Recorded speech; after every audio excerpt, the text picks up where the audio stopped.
So just rest assured that this decision was not taken lightly. I got a lot of respect for Matt personally and professionally. It was not easy, but I thought it was necessary. This is a result-oriented business, and to be short, the improvements were not rapid enough or consistent enough for us to proceed.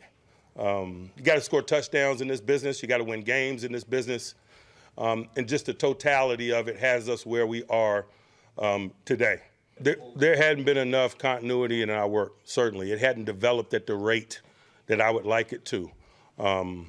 We're still showing signs of September football kind of in some instances, and, you know, that's unacceptable, man. It's late November. Was this your decision and your decision alone, or was this made collectively with Omar and Art? Leadership is lonely. I don't run from it, I run to it.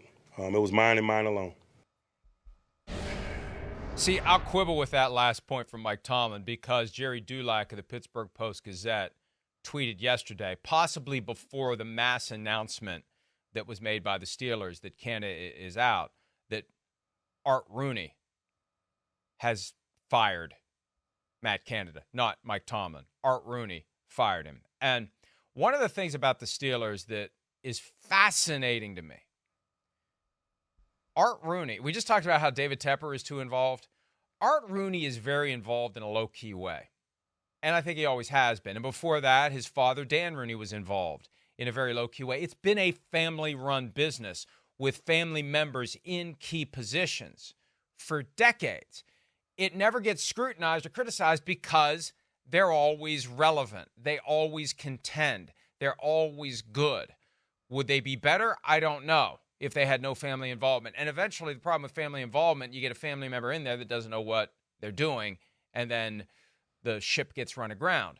But the way that it was characterized by Dulac and the way that it's characterized by Tomlin conflict. And Dulac also in his story at the Pittsburgh Post-Gazette website said there was a long meeting with Art Rooney, and he never really specified who the meeting was with. Was it Rooney in Canada? Right. Or was it Rooney and Tomlin? There's always been that thought that, you know, like when Bruce Arians got retired by the Steelers after the 2011 season.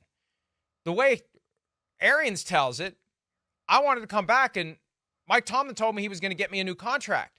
And then all of a sudden he's gone. And there was an issue for years, and it may still exist, between Arians and Tomlin because Tomlin said, I'm bringing you back. Well, why didn't he come back? Because Art Rooney didn't want him back. Because the perception was he was too close to Ben Roethlisberger and they needed somebody who would coach him a little harder.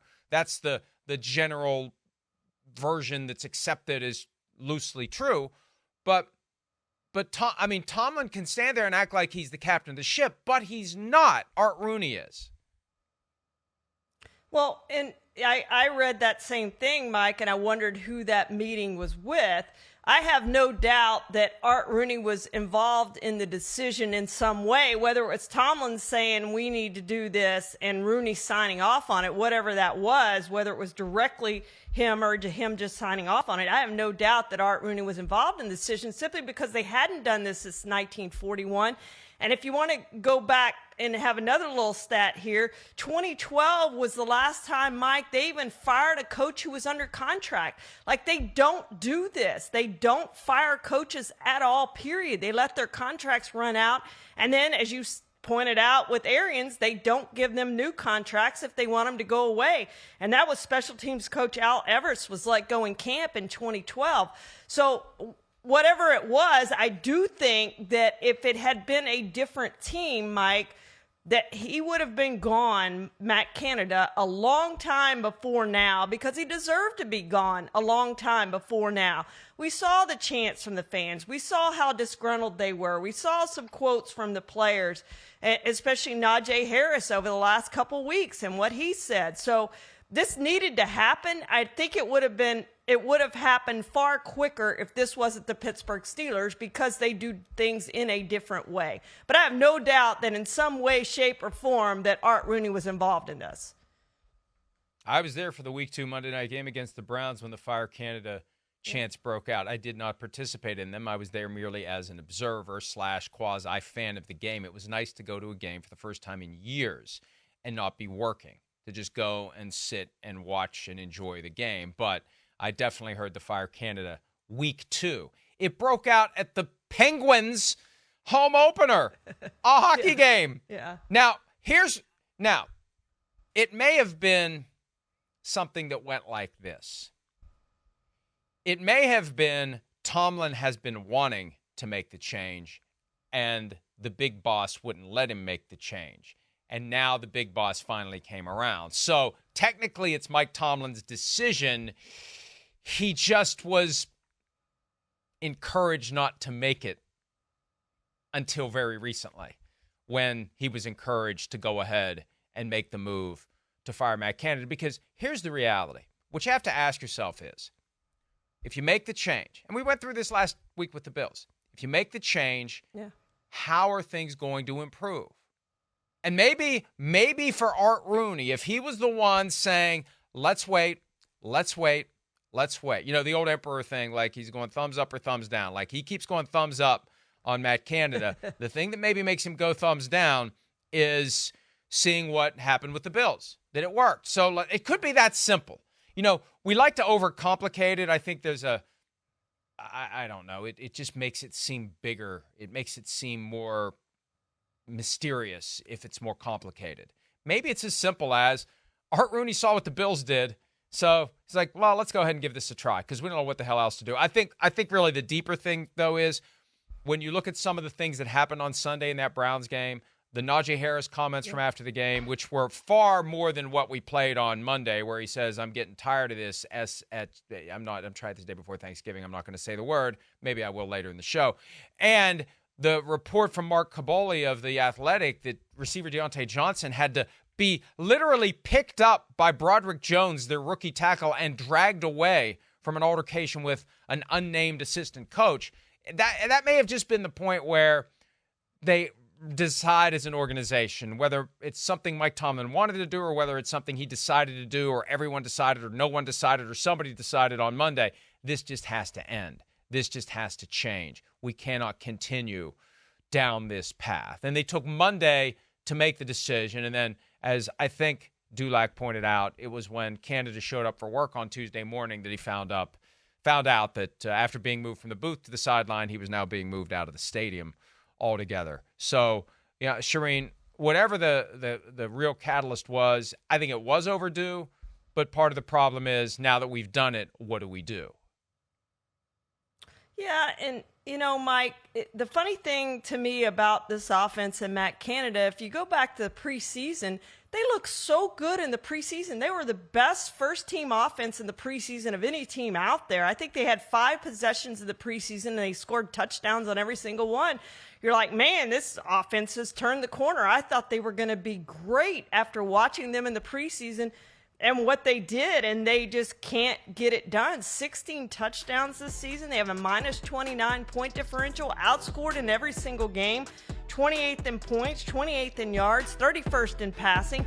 I mean, this is just an awful offense, and it's kind of been that way since Matt Canada's been there 44 games. I mean, they're 28th in points, 28 in yards, 30th in yards per play since he's been there in the 44 games. Now, in his defense, I'll say this. He had Ben Roethlisberger, who was over the hill in 2021. He had Mitch Trubisky and Kenny Pickett last year, and he has Kenny Pickett this year, and Pickett was a rookie last year. So I don't know from that standpoint, Mike, if he really got a fair shot. When you don't have a quarterback, it's not necessarily all your fault that you can't turn the offense into something it can't be. And I don't know how good this offense can be. I think probably better than 28th, but I don't know how good they can be because they're just not there with the quarterbacks that they've had. And that first season for Canada with Ben Roethlisberger, they didn't want him back that year. They did not want him back. Yeah. That's my firm belief. They made him an offer that they thought he would refuse on a reduced salary for 2021. That it would be it wasn't so low that it was an insult, but it was calculated, I believe, to be low enough that he'd say, I'll just go ahead and retire. He was a shell of himself that year. He had no mobility. And then they went 20 years between Bradshaw and Roethlisberger. And they finally realized, and they're finally in position in 2004 to get Roethlisberger as he fell through the top 10. I think they picked him number 11 that year after Eli Manning and Phillip Rivers went in the top 5. I think it was wise and prudent for them to be looking for a way to pass the baton from Ben Roethlisberger to a new potential franchise quarterback. But one of the things that gets overlooked in all of this Matt Canada conversation, Charean, there's a pretty good chance Kenny Pickett's not good enough. There's nothing he does that makes you say, oh, wow, do that again. It's just, it's like he's dog paddling and the other great quarterbacks are swimming. And he's just good enough to dog paddle. He's just good enough to not drown. Just good enough to get from one end of the pool to the other.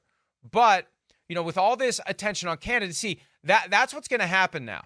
Now that Canada's gone, Steelers fans, you got what you wanted. Now what? Where is the focus of your ire going to be if the Steelers don't become the Dolphins? And they won't.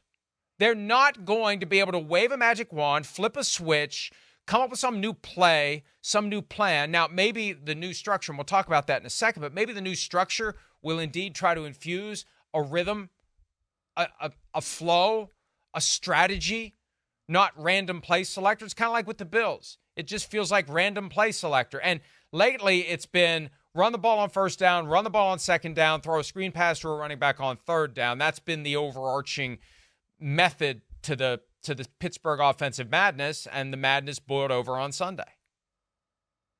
Yeah, Mike, I think it goes to Mike Tomlin's coaching and how good he is. And I know some Steelers fans want him gone, but I think you have to think about where they are with the quarterbacks they've had over the past few years, that they're able to stay in contention. And that's what we haven't even talked about is this is a 6-4 team with Kenny Pickett and no offense, outgained in every single game, and they're in contention, Mike. It's amazing to me that they're in contention. Tells you how good their defense is, tells you how good their head coach is. If they can just get a little bit of offense going, this is a team that has a chance to contend because defense travels.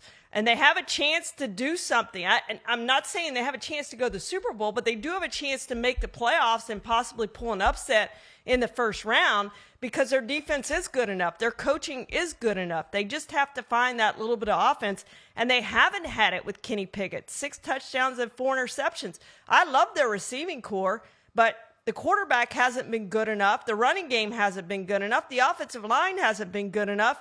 And all of that together hasn't been good enough that they're not better than 6-4. And I think they probably should be better than 6-4 if they had an offense, but they don't. So they are very lucky at this point to be 6-4.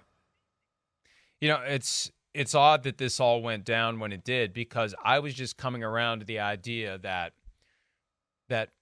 they were developing enough of a running game to make that their identity. Yeah. We saw solid performance from Jalen Warren and Najee Harris the prior week.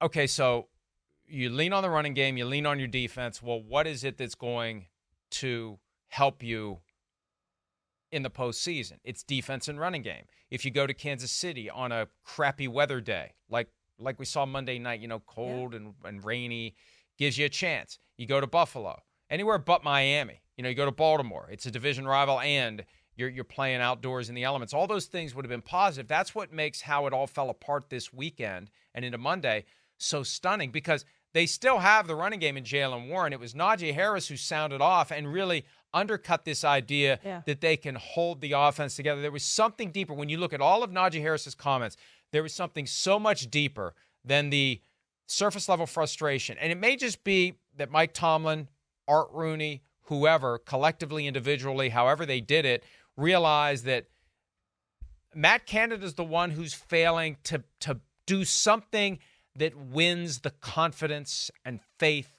of the players. And it's one thing for Canada to lose the fans. Canada lost the players. That's the big takeaway from what Najee Harris had to say after the game. And at some point, Charean, it's on Tomlin.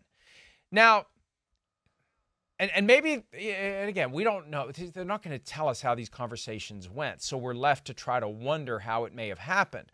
But it would not be ridiculous to see Mike Tomlin saying to Art Rooney, look, ultimately I'm responsible for this team.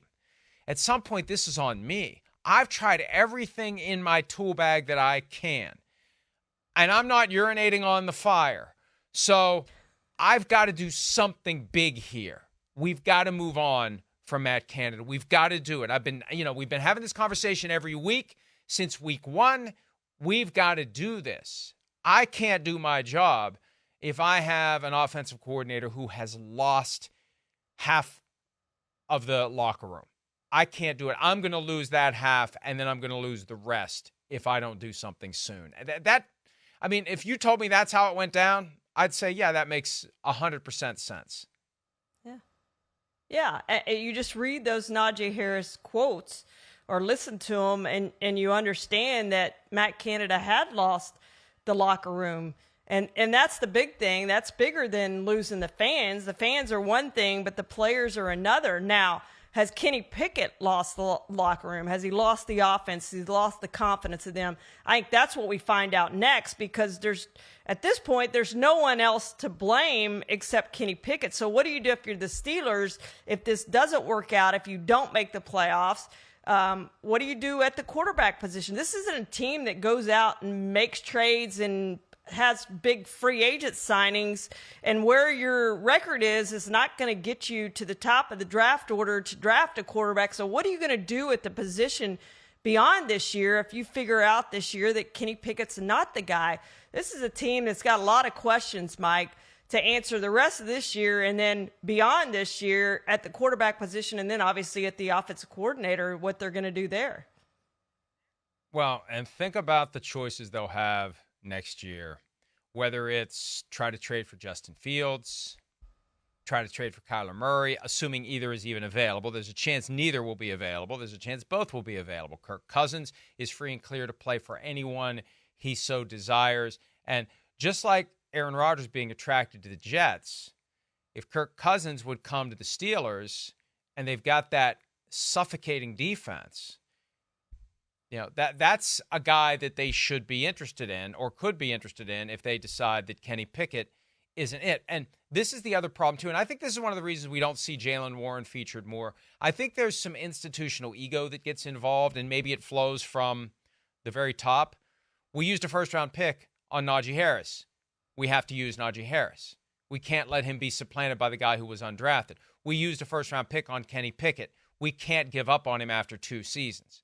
Hi, it's Mike Florio. Thanks for watching PFT on YouTube. Hit subscribe for the latest news and analysis from Pro Football Talk.